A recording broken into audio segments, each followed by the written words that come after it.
Kahtlustuse järgi jättis Luunja endise abivallavanema ja nendel valimistel 109 häälega volikokku pääsenud Tarvo Laasi firma riigile tasumata ligi 300 000 eurot käibemaksu.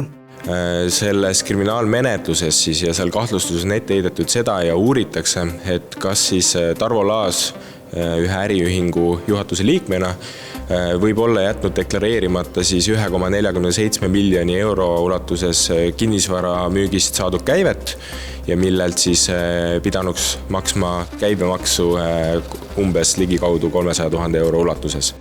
Minu parima teadmise juures on kõik tehtud vastavalt maksuseadustele ja kõikidelt müügitehingutelt on maksud makstud, mis ettevõte on teinud.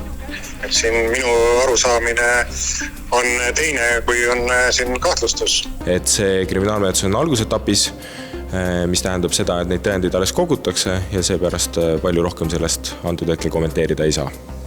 Täna aga selgus, et kriminaalmenetlus on käimas ka endise Luunja vallavolikogu esinaise ja nendel valimistel 93 häälega volikokku pääsenud Kaire Vaheie suhtes.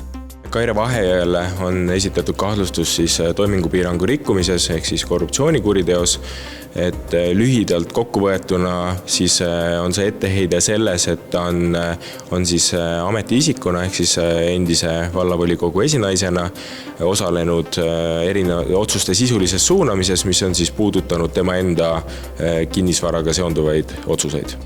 Luunja vald ületas uudistekünnise sel nädalal aga veel ühe teemaga. Nimelt kirjutab Tartu Postimees, et pärast esimest uue vallavolikogu istungit astus siitsamast uksest sisse volikogu liige Rainis Rebane.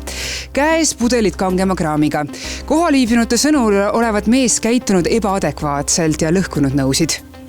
Peagi kutsuti Rainis Rebasele ka politsei. Antud väljakutse kohta saatis politsei TV3 uudistele ja kirjaliku kommentaari, kus kinnitatakse, et häirekeskus sai teate, et väidetavalt tuli Luunja valla volikogu istungile 40-aastane mees alkohoolsete jookidega ja lõhkus nõusid. Politseinikud reageerisid väljakutsele ja suhtlesid kohapeal olnud inimestega. Selgus, et istung oli lõppenud, kõik oli rahulik ja mingit laamendamist ei toimunud.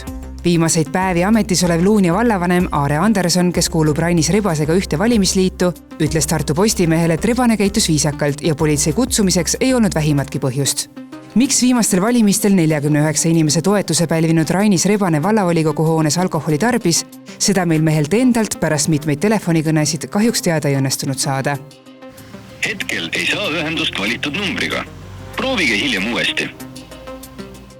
Järgmine Luunja vallavolikogu istung toimub 8. detsembril.